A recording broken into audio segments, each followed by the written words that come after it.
Hello, I'm Alfred. And I'm Chris. It's Thursday, and this is Why Wait Till Sunday. Probably a top 5 midweek college fantasy daily football show.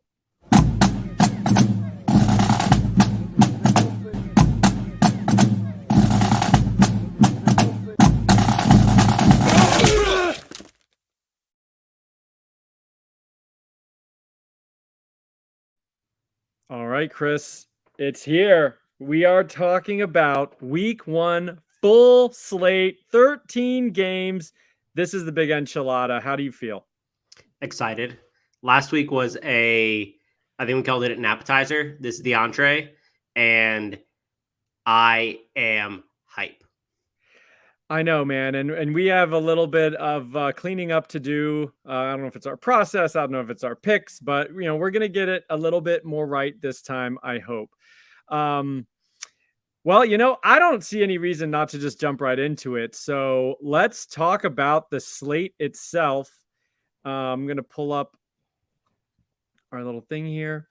So we've got the week 1 slate here, and it's 13 games. It's a little bit funky. There's some games I think you've mentioned you were surprised at the choices that they made. But we've got Stanford at Kansas State to start us off. This game historically is not too exciting for fantasy purposes. The current situation is a 53-point total with Kansas State favored by 3 points, which gives Kansas State an implied total of 28, Stanford an implied total of 25. And we'll talk about it, but it is a neutral site game, so there will be no home field advantage. I believe it's at Jerry World. Is that right? It is. All right, so that's Stanford at Kansas State. I'll give you Oklahoma Tulane. What are the details? This game was going to be played in New Orleans before the hurricane, so thinking of everybody there and hoping that they're doing okay. But it moved to Norman, and the spread went up about 10 points, and Oklahoma is now favored by 31. The total is 67.5, so Oklahoma's getting almost 50, and Tulane's barely getting 18. I really think Oklahoma's probably going to handily take care of Tulane. They have national championship aspirations, but there's a couple pieces on Tulane that I think are interesting that we'll talk about. But for the most part, it's Oklahoma, and they have the highest implied team total at 49.25. So, gotta respect that point total. And it's a bummer for many reasons because, of course, the natural disaster that has happened in New Orleans, but it was also one of the more just weird, kind of wacky games for Oklahoma to go to Tulane, to start the season. So I think that's got to be, in addition to the actual real problems happening, that's got to be a real disappointment. That to host Oklahoma would have been a very fun thing for the students and fans of Tulane. But nevertheless, it's going to be in Norman, and maybe Tulane will rise to the occasion, win one for the Gipper type thing. Western Michigan at Michigan. This point total is pretty dang high, 66.5. And Michigan favored by 16 points, which gives them the second highest point total on the slate, 41.5. And Western Michigan, the dog, has a point total of only 25. But I think that's a high-powered offense. There could be a little more to get there than what the point totals are telling us. Next on the list, Penn State, Wisconsin. What do you think about that one? 2 top 10 defenses take on, each other, and they're pretty okay offenses with questions at quarterback. The Wisconsin's project to win by 5.5, and I think that, that's fair. But overall, this isn't a game where I'm super excited about. It's just going to be a defensive slugfest, and that's not exactly what we want for DFS purposes. But it'll be a good football guys and football gals football game. Get your hand in the dirt, put a hat on a hat, all that stuff. Wisconsin, interestingly, is the 8th highest point total on the slate at 27, but just I think it's basically middling.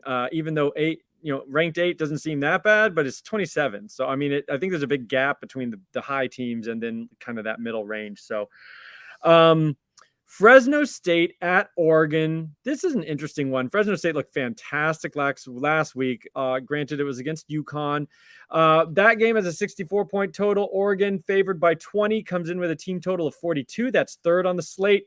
So the Ducks are certainly in play here. And then Fresno State, this is kind of like the Western Michigan game to me, where the Fresno State offense, I think, can put up points regardless, even though they are the 20-point dogs and their point total is only 22.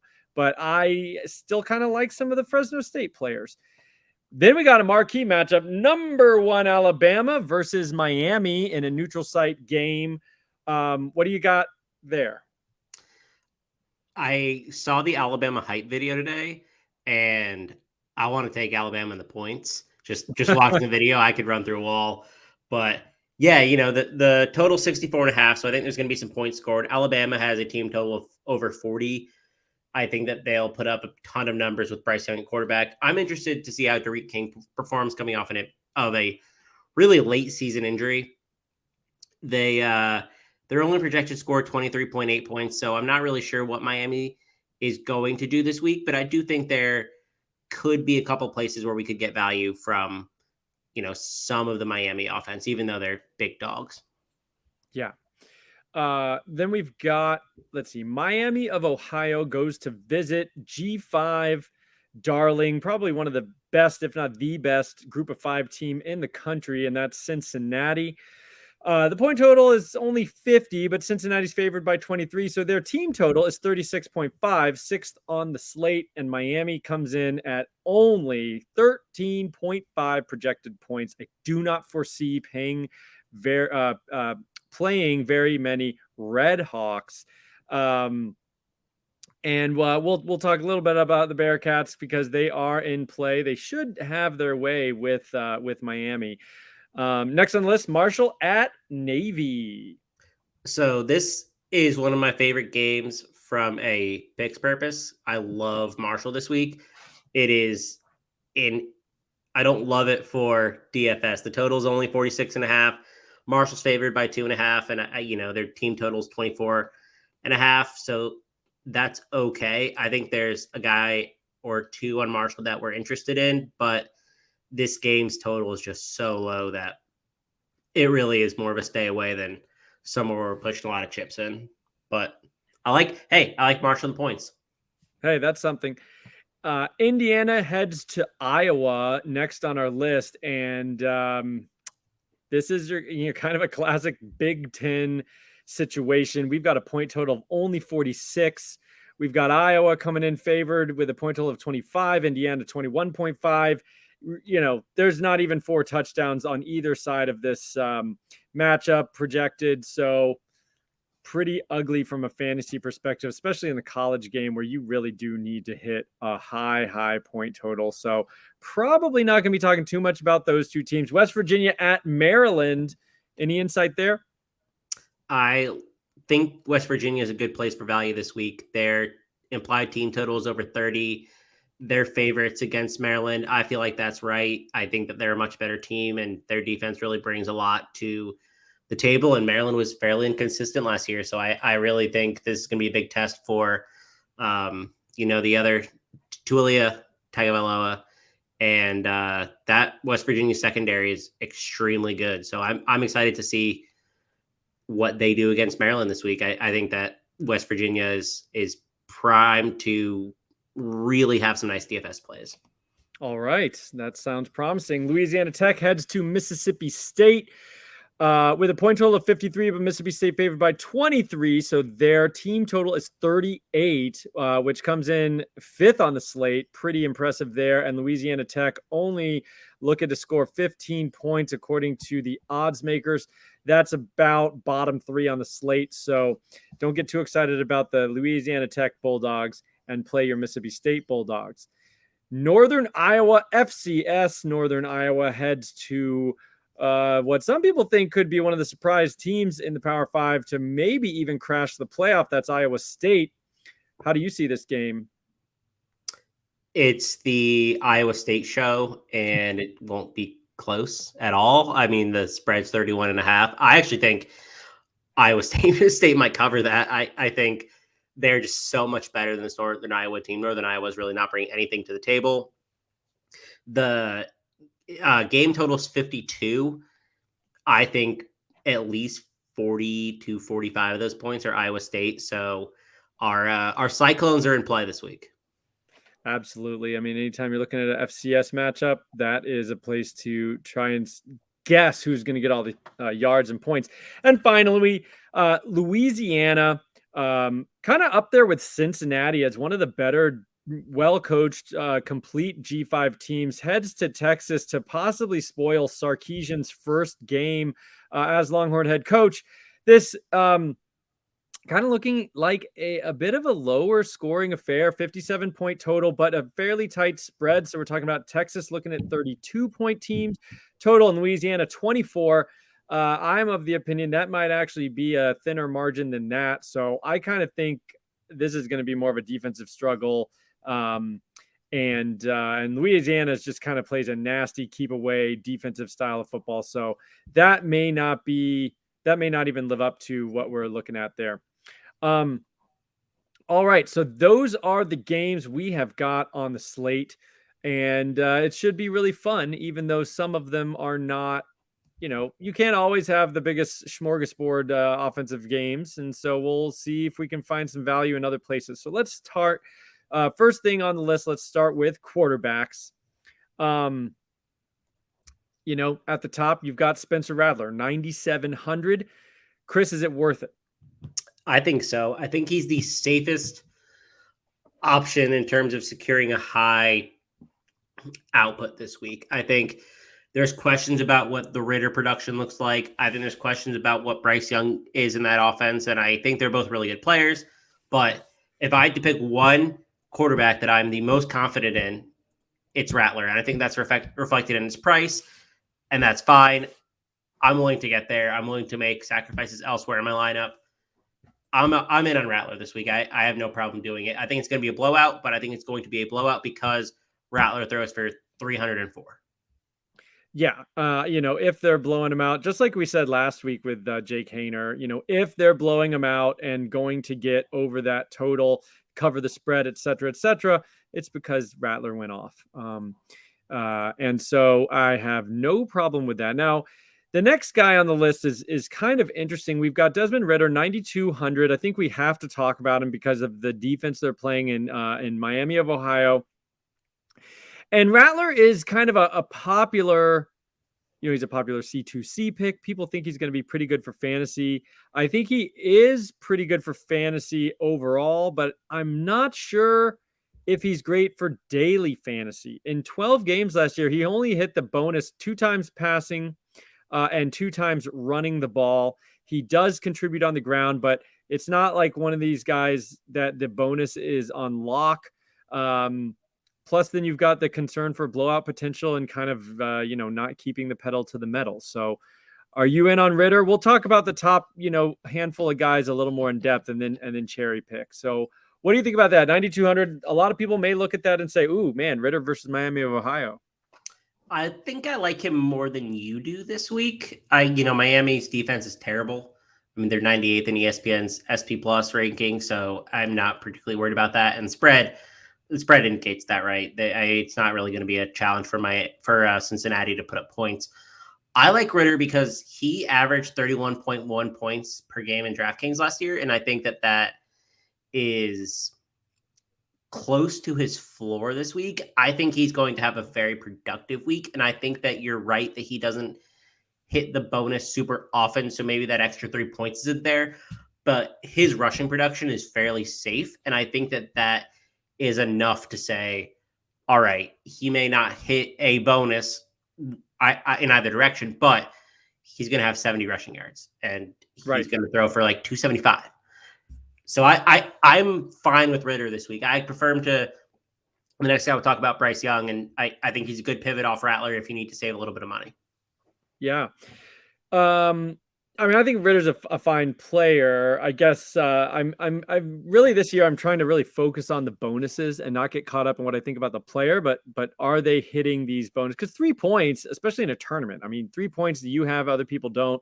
That's a pretty big. It's only 3 points you think, but I mean, those tournaments, every tenth of a point is worth money. So, um, of course, you mentioned Bryce Young, first year starter for Alabama. He does have the dual threat capability. But he's just a huge unknown. We don't really know. And Miami's defense might be kind of good. Does it matter against Alabama? I don't know. Um, Total wild card. I mean, at 8,900, it's not like you're getting some discount to, blind bet on the flop here or something like that. So, you're kind of paying up like you know what you're getting, and you really don't. You don't know what their offense is going to look like. They've got Bill O'Brien, no more Sark, new quarterback, new entire receiving room, new backfield, new on the offensive line. Now with Alabama over the last 5 to maybe even decade, it has not mattered, right? I mean, they lose guys all over the first round of the NFL draft, and they plug and play and really don't miss a beat. So it may not matter at all. I feel like Young may be a guy I do plug in a tournament play. I think I will do that at least once on the off chance he throws for 3, runs for 1, and gets one of the bonuses or something like that. I think that's very much in play for a guy like this, very talented player. But he won't be a guy I'm rostering consistently or even more than once just to see. Yeah, I agree. I mostly agree with that. He's just priced up to the point where I'd rather get what I think I know in Radler and what I think I know in Desmond Ridder. And so that's really the decision that I'm making. Am I going to take? I think Bryce Young is very good. I think Bryce Young will be a first round pick in the NFL. I don't really have hesitation about that. And I know Alabama will score a lot of points. I don't know what his role in that offense looks like. I don't know if they really just hand it off all game or what they do. I am going to, at least this week, take the known option at very similar price points. Okay, that's fair. And then next we've got Will Rogers, who I guess has been announced as the starter for Mississippi State. We already talked about, they have a high point total. They're going against Louisiana Tech. They throw the ball all over the yard. I think we can almost guarantee 300 yards in that offense. No rushing contribution, really. 8,700, not too bad. And I mean, it's not a very sexy name, but that's really not too bad. What do you think about Rogers? And then we'll probably jump down after this. So last year they averaged 296 yards per game passing, and so obviously the 300-yard bonus is in play. He did it twice last year in 9 games, and he wasn't the start of the full season. So I think that's impressive. But he's a 0 in the run game, and the total isn't super high. And Mississippi State's defense is pretty good. So it's the same question that I have with Bryce Young, right? Do I want to pay that much, or would I rather pay just a little bit more and get someone I feel that has a higher floor and has a higher ceiling, especially like a tournament winning ceiling? And I don't think Will Rogers has that. I think I'm with you. Looking at his game log last year, he actually only went over 300 yards twice at Georgia, at Mississippi, which we know. I mean, Mississippi was just a gift to all offenses everywhere, but a number of really lackluster. I mean, against Alabama, 37 attempts, only 147 yards. Against Vandy, 46 attempts, only 226 yards. Against Auburn, 51 attempts, but only 220 yards. So, that's not great. The attempts were there, but not a lot of production. It is Louisiana Tech, but I'm with you there. I'm not sure I want to pay that price. Then we've got Cincinnati's backup QB, Oklahoma's backup QB, Anthony Brown. No one's interested in him. At least I'm not. I mean, I don't think you are either. Paul Tyson is Bama's backup QB. So we got a bunch of backup QBs here listed. It's really funny they do that pricing on DraftKings. Let's cherry pick. So we're outside of the top, 4, kind of the big guns there. Who else do you like as we move down the list a little bit? So I do have some interest in Derek King, and earlier I was saying that I don't know what his injury situation looks like. And I think that's a real question. But he's the 16th most expensive quarterback on the slate. He's only 7,400. So you're getting a big savings with him if you plug him in. I think he has 300-yard or 100-yard bonus potential. He does go against a tough defense. Don't get me wrong. Like, Alabama is a very, very good defense, but they're not the same defense they've always been. They're still top 15 unit, but I like Derek King this week, and I like the savings that you're getting on Derek King. So I'm fine plugging him in because I think they'll play catch up a lot, and I think he'll have to be forced to run. Kind of that same game script we saw Adrian Martinez thriving last week. And Illinois is obviously not Alabama, but I do like Derek King this week. Yeah, I think, anytime you got a guy who can give you 100 on the ground, it's definitely worth talking about. I know we both are big fans of Caleb Ellaby. He's even cheaper than King, coming in at $7,300 to roster Ellaby. What do you think? I like this play, and I will go ahead and tell you the optimizer I've been using. Shout out NBC Edge. That little machine loves Ellaby. Even though they're, like we said, their point totals kind of low 20s ish, but personally, I think they're going to cover the spread. I think they're a live dog in this one, and I think Ellaby's #good. So I would definitely play 7,300. Yeah, I like Ellaby as well. I think he's definitely in play. They averaged 284 passing yards last season. I think that's pretty good. I think, and that was, so he only hit the 300-yard bonus once, but he only had to throw over 30 passes once. They have extremely high run rate as a team, and they won't be able to do that this week against Michigan. Mm-hmm. So I think Ellaby and his efficiency, he threw for, he had 152 attempts, but an 11.8 touchdown rate. He's just a very, very efficient player. I love Caleb Ellaby. I think you do too. And I think he can really put up some numbers against Michigan. And Michigan has a good defense. I think it's Caleb Ellaby week. Yeah, he only needs 30 attempts based on what he did last year. Now, is he going to average 11 yards per attempt against Michigan? I don't know, but he averaged 11 yards per attempt, and that is an awesome number. And you're right. I don't think they can just grind it out and run the ball all the time in this particular game. So yeah, I'm kind of in 7,300. That's the discount like you'd like to see on, some of those guys we were talking about, like a Will Rogers or, maybe even a Bryce Young maybe should be down, maybe not that low, but lower than 89. So you're getting this nice discount on Ellaby. Let's take a look here. I know that, okay, we got to talk about Pratt. Michael Pratt. He's all the way down at 6,300.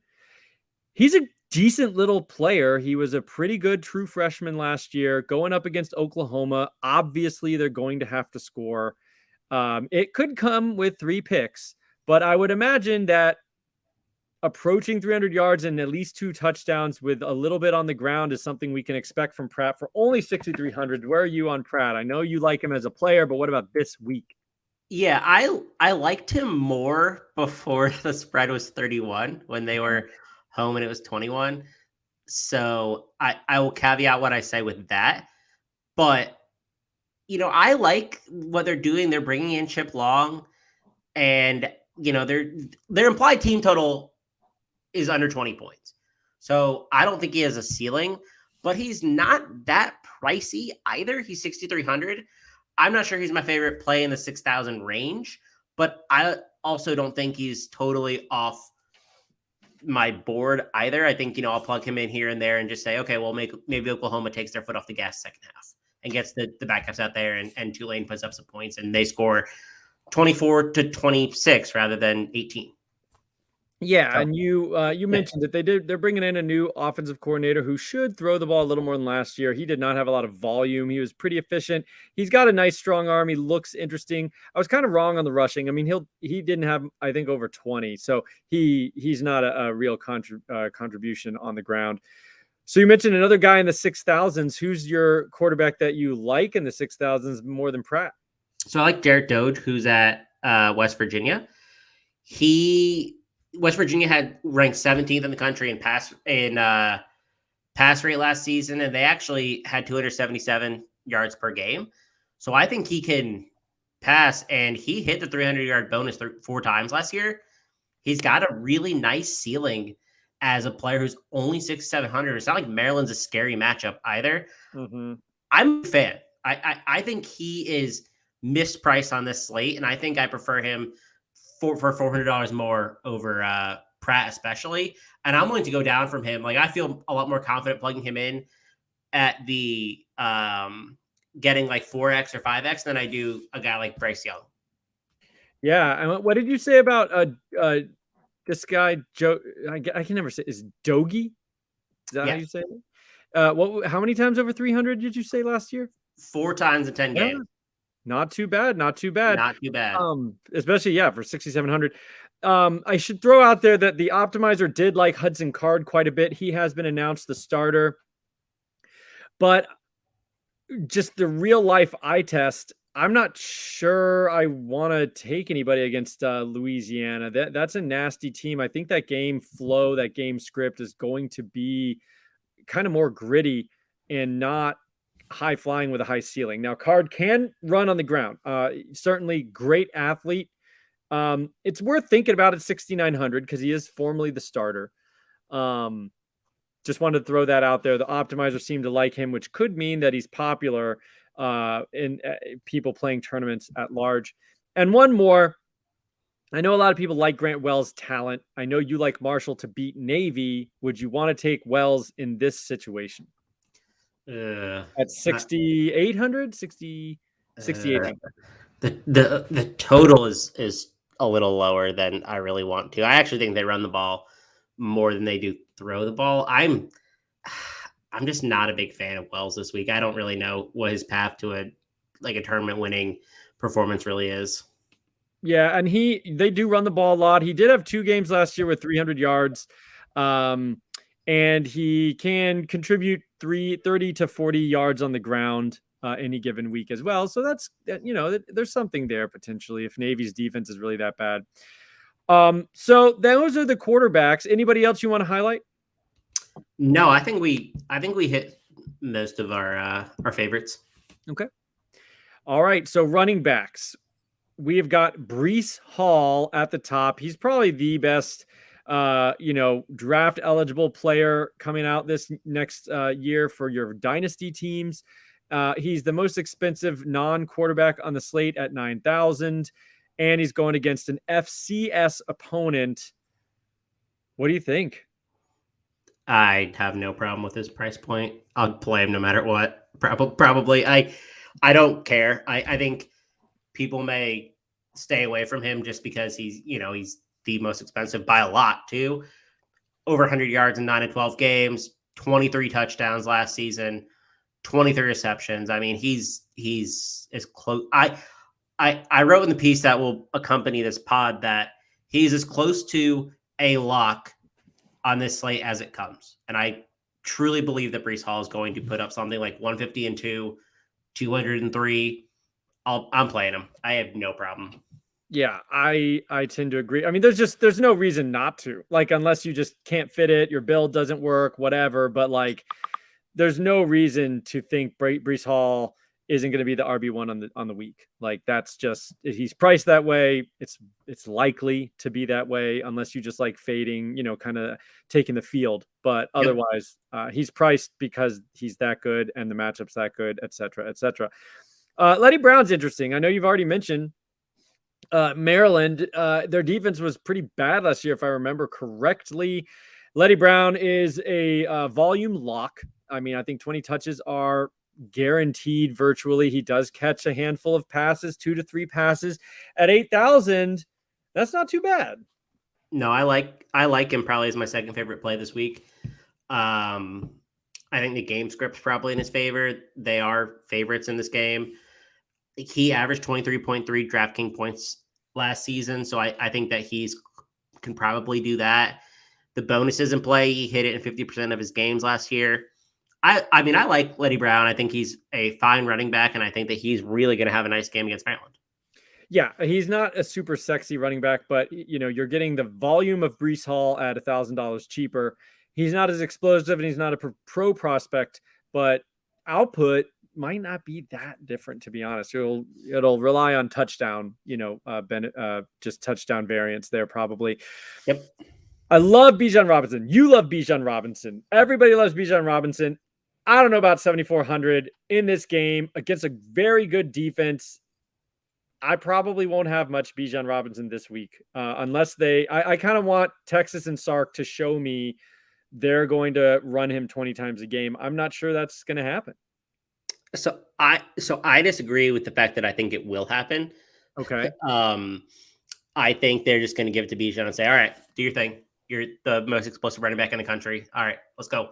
Louisiana's rush defense was very poor last year. They allowed 20 touchdowns, 4.31 yards per carry, over 184 yards per game. I mean, they bring back a lot of that same unit. I don't think that unit got particularly much better, but I like Bijan. I think he's going to be featured in both phases of the game. So I don't really mind him. I do prefer the other two running backs more than him. He's just in a weird pricing range, but I'm still fine plugging him in. All right. I mean, maybe I'll have to because I want to. I just wasn't sure. I guess I don't know. For some reason, I'm not sold they're going to just feed him the way that we want him to. Maybe I've just been burned too many times by coaching decisions. Austin Jones against Kansas State, 7,200. He does catch passes. I think he's a nice little player. I just don't know if this is the game I want to play him in. Yeah, I mean, he's fine. He's in play, so I'm not going to say he isn't, but he's not really a priority because I think I'd rather pay up for the other two big name running backs. And I think I would probably rather pay down for the next group. So he's kind of just in a weird, kind of like funky range, but he's in play. He'll be involved regardless of game script. So I mean, he averaged 24.5 touches per game last year. So I like it. I like him fine. Yeah, that's a nice number. And you're right. He is game script independent. I guess my view of that game in general is kind of blah. I know you're a little more optimistic they'll score points. So I think that's coloring my decision on Austin Jones a little bit. But you're right. There's some more good options below. How about, I mean, there's so many guys I feel like we need to talk about him. Jerome Ford for Cincinnati, of course, going against bad Miami of Ohio. He's a guy that sometimes I wonder if the fantasy community thinks he's better than the coaches. I mean, he split time with Jared Dokes last year. If he's so good, why wasn't he getting more carries? I'm not certain he's like a 25 touch workhorse, and some people seem to be. Yeah, he's fine. I think he's in play just because they are such heavy favorites, and I think they'll run the ball. But I don't think he has the same ceiling that a lot of other running backs that we've talked about have. There is questions about what his workload is going to be, I think. And Miami's defense actually ranked 18th in rushing yards allowed last season. Huh. I don't think they're a good defense, and I think that's probably like a anomaly more than anything. But it is something to keep an eye on. Yeah, and it's the MAC, so they throw a lot in the MAC, and the MAC, crazy things happen in the MAC. All right, well, we're gonna just go for it here. Next guy on the list, smash of the slate, Eric Gray. I think it's crazy that he's the 6th highest priced running back on the slate. It wouldn't shock me if he ends up the RB1. Like I think that is in his range of outcomes. I think 3 touchdowns is in his range of outcomes in this game against Tulane. I think you can even pair him with Radler because he's going to catch some passes. He may catch 4 or 5 passes. It's probably really just up to if Lincoln Riley wants to get this guy's feet wet after transferring in from Tennessee. Yeah, I love Eric Gray. I don't honestly have a lot to add to that. I think he's going to have a very solid week. That is a very thin depth chart right now with a lot of transfers out, legal issues, just a whole bunch of stuff that's happened over this offseason with Oklahoma. So I love Eric Gray this week. I think he's going to be phenomenal. And Spencer Rattler and Eric Gray could score. Rattler could throw over 4 touchdowns, and Gray could score 3 on the ground, and they'd still, I think, be under their team total. Their implied team total. So I am okay playing them in lineups together because they have such an absurd team total that I don't necessarily think it's negative correlation either. And Gray catches passes. There's Yeah. absolutely that you can stack them together and you'll get a double dip. Rattler to Gray, very good chance of that. Like you said, depth chart is decimated for various reasons. I think the only running back they really have is Marcus Major behind Eric Gray, and I mean, the only good things were coming out of both spring and fall camp for Eric Gray. So I think this is a smash play simply because it's not a super cheap smash play. Like it's not like, some minimum price guy, but he should be a top 3. I mean, he should be priced above Aaron Jones, Jerome Ford. Like he should not be below those guys. And frankly, I would probably rather him than Bijan. And so I just think he's just priced too low. It's a thin margin at the top, but I think he should be higher than that. Yeah, he's listed as an or on the depth chart with Kennedy Brooks, but I'm not really concerned about that. Oh, Kennedy Brooks. That is the other guy I forgot. Yep. Yeah. Oh, that depth chart. I was looking for it yesterday. It came out today. Came out today. He's listed as an or. Ugh, I hate that. Whatever. Yeah. I'm not worried about it. All right. So we got to probably, get a little bit quicker here. We can't go over 50 running backs. Anybody else you want to highlight? I love Ronnie Rivers as a player. Against that Oregon team may be tough, although they may try to throw a lot of passes to him to keep that pass rush off of Hainer. Not sure what you think about him, and then add another guy you like down the line. Yeah, I'll highlight 2 quickly. One being Deuce Vaughn. I think that game goes over. I know you're a little more skeptical of that, so I think we disagree there, but he hit the rushing or receiving bonus 4 times in 10 games last year. They're slight favorites. I think he's going to run the ball. He's just so involved, and he's the 12th highest price running back on the slate that I really have no issue with Deuce Vaughn. And then the other guy I really like is Chris Smith at Louisiana. So he's the guy after Elijah Mitchell and Trey Ragas left. Texas defense was fine against the run. Their front 7, I think, leaves some to be desired. I think it's a weaker part of their defense. I really like Smith this week, and I also like his backfield mate, Imani Bailey, who's 3,700. And so Smith at 5,700, Bailey at 3,700. I obviously wouldn't play them together, but they have a history of splitting carries. Mitchell and Ragas split last year, 141 to 131. And so I think they could both get some run, but I like both guys. And then the last guy that I will actually mention is Sheldon Evans. And boom, bargain bin. He is in play for a huge game, I think. He is only 4,300, which I'm not really sure where they came up with that pricing. He is listed as an or on the depth chart, so there's that whole issue. I don't particularly care. He's really the most tenured guy there. This Navy defense is terrible against the run. Terrible. I love Sheldon Evans this week. I think he is one of the best plays on the entire slate at his price point. I cannot get enough of him in my lineups. Yeah. And just slight correction, 4,700, but who cares? Right. Looking down the line here, there's a lot of nice bargain bin guys, and you just have to go so far down for Sheldon Evans. It is absolutely insane. There's Keon Henry Brooks. He's a fun player for Louisiana Tech. Caught 11 balls in a game last year for Vandy. 5,300. Ladarius Jefferson. The optimizer loves Ladarius Jefferson against Michigan in that Western Michigan offense. He's 5,400. You've got CJ Verdell going up against Fresno State. He's 6,000. It's just insane how low Sheldon Evans is as the primary ball carrier against an atrocious Navy defense. So just underscoring what you are saying, like he should be up in the mid 5s and that would still be a value. But at 4,700, that feels insane.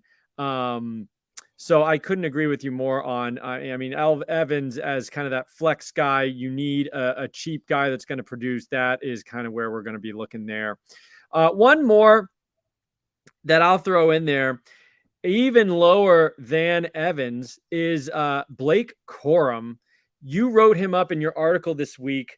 That is for members only of Campus to Canton. So if you're not a member, go sign up and you can get Chris's novel basically when it drops tomorrow.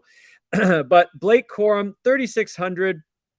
You'll notice, even though Michigan has the second highest team total, we have not talked about a Michigan Wolverine yet. But I think Coram is interesting. He should catch a handful of passes.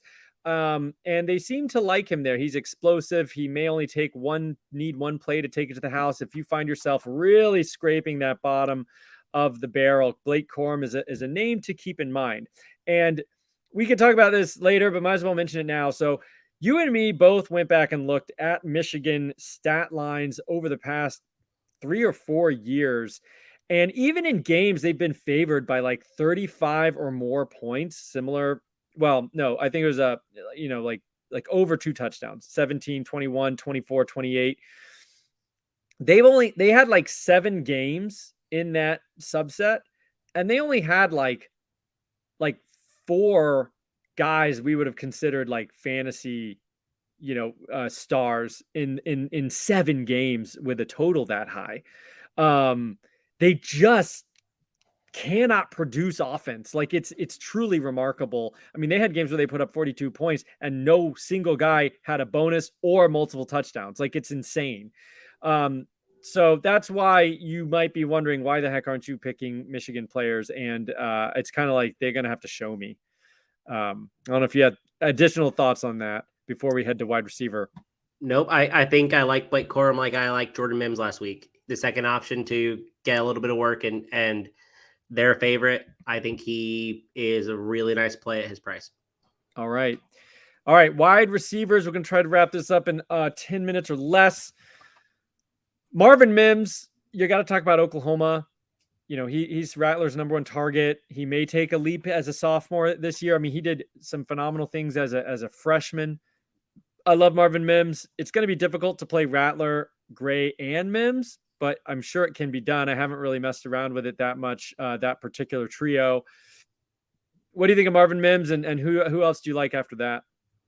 He's actually the only guy I like about 7K. I think there's a lot of mispricing on this slate.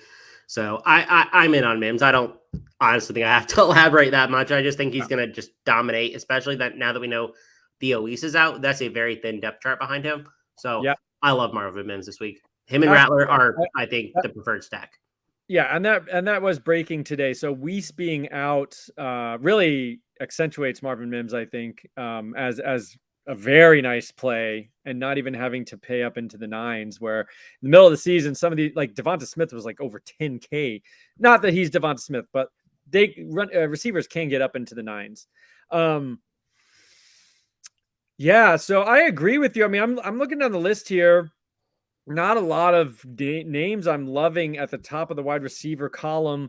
Xavier Hutchinson came up in a couple of the iterations of the optimizer I was running this week, just to kind of see the names that was spitting out. And 6,300 for Hutch.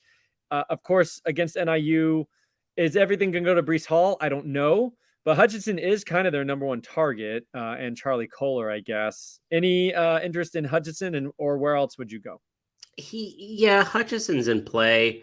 I think he's fine at that price. I'm not like rushing to get him in my lineup there. I think that 26.7% receiving share last year.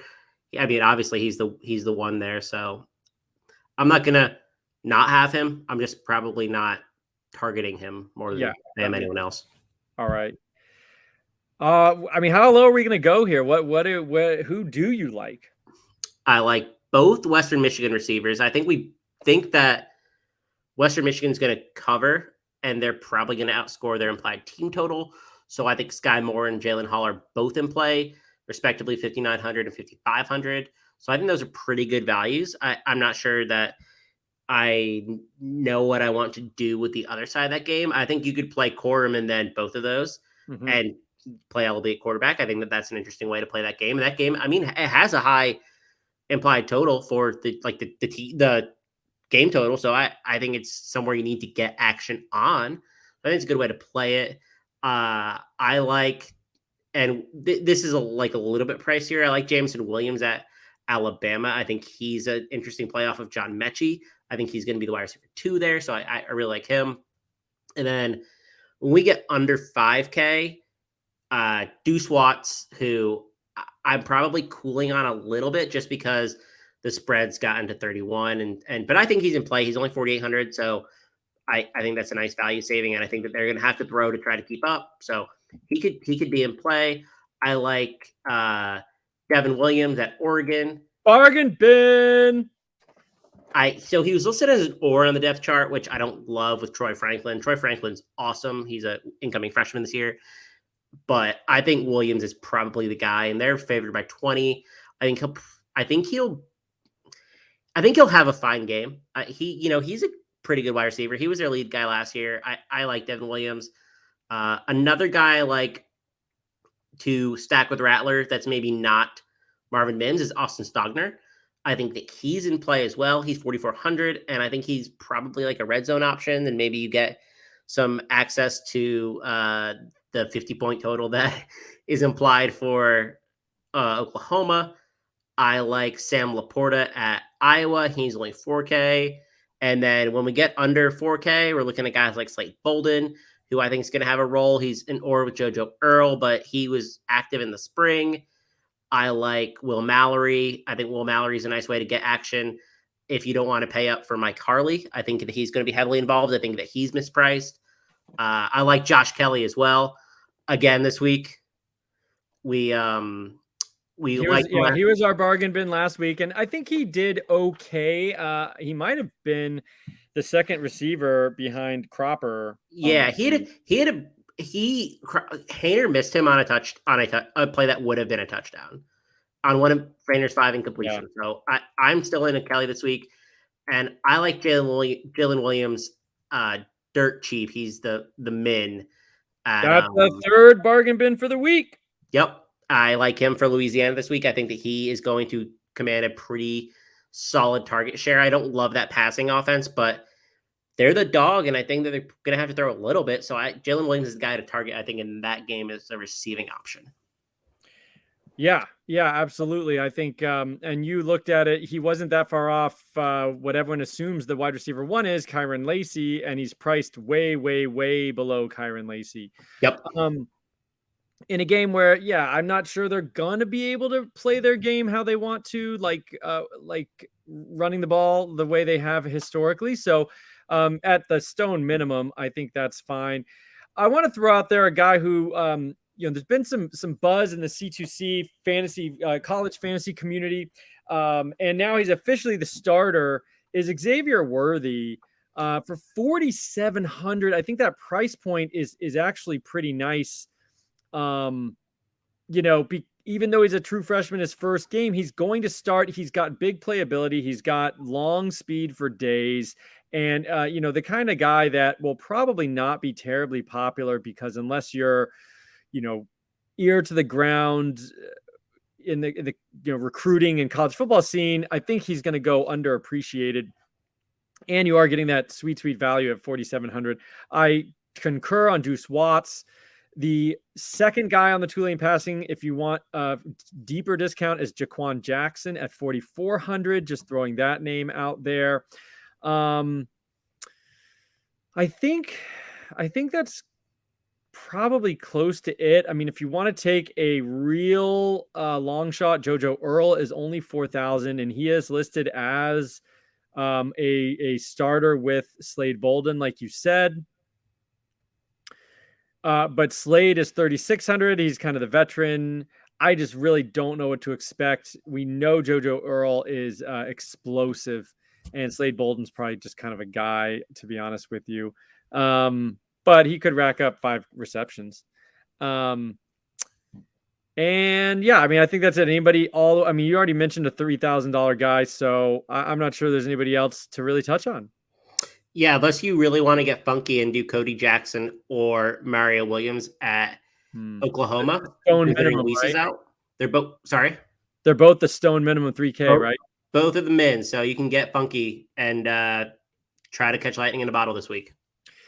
Yeah, I don't hate it. And, in a game like that, maybe they throw in the freshman towards the end and you get, some late touchdown or something and wind up, you could be sitting on 0 for most of the game and then wind up, 2 for 40 with a touchdown. And for 3K, that'll play all day. So So yeah, that wraps up week 1. We did pretty good. Got in under 50 minutes for the first episode, and